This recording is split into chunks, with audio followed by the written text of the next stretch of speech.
stop shooting vertical videos. Instagram Reels, TikTok, and YouTube Shorts are all forcing us to shoot our videos vertically. But there are some really good reasons why you shouldn't. If you've ever posted or shot any content for the internet, you've probably come across having to decide whether to shoot your videos horizontally or rotate your camera to shoot them vertically. Right now, I'm in the middle of shooting a TikTok, and you might notice in the background there, I've got my camera set up horizontally. And that's because I shoot all of my vertical videos in horizontal mode, with a few exceptions, but I'll explain why that is in a minute. Now, before you go off and decide to shoot all of your videos horizontally, there are 3 things you need to do first. You need a camera that allows you to shoot in full 4K Ultra HD. And you also need storage space to store all those 4K files, because 4K files are a lot larger than 1080p files. You also need a way to edit and reframe those video files. Something like Premiere Pro or DaVinci or Final Cut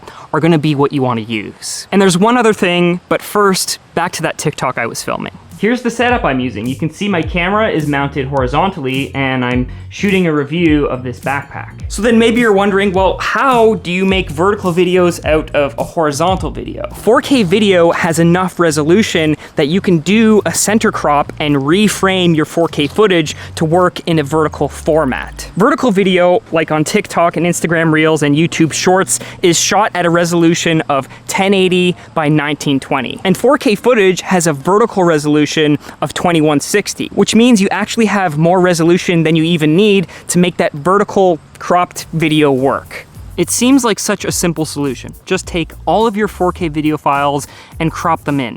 But there's one more thing you need to understand before you go ahead and do that, and that's framing. Framing is super critical because if you frame your video too tight, when you go to do that center crop, there's not gonna be enough space around the subject that you were shooting. To fix that, you'll need to frame everything wider. So either step back to get more in your frame and allow more space around your subject, or switch to something like a wide angle lens. My favorite tip to making sure I'm leaving enough space is to actually use the thirds grid that you can put on your camera screen, or the rule of thirds. And as long as what you're trying to capture, you keep in that center thirds, you shouldn't have any problem when you go to reframe it later. There are a lot of practical advantages to shooting everything horizontal. Cameras are designed to be held and operated horizontally, from the button layouts to the way the ergonomics are designed. Also, you don't need any specialized equipment. A lot of people end up using L brackets or camera cages in order to mount their camera vertically. But if you shoot horizontal, then you don't need any of that equipment. And lastly, it just takes out the decision fatigue of having to decide in the moment, do I need to shoot this horizontally or vertically or both, or do I need to reshoot things? You just shoot things once and you're done.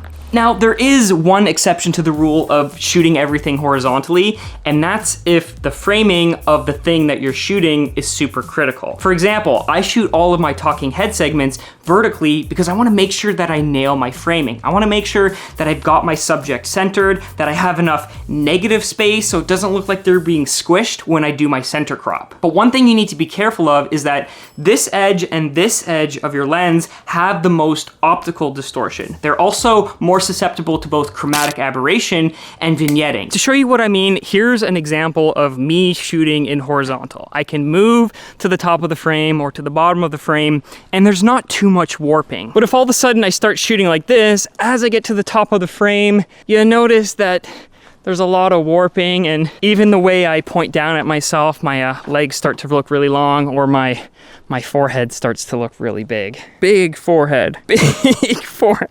But by far the most important thing about shooting everything horizontally is that there's no guarantee that vertical video will last forever. We have these platforms now that are so vertical video centric, and if they ever go away and all you have is vertical video, then it's gonna be a challenge to figure out what to do with that content.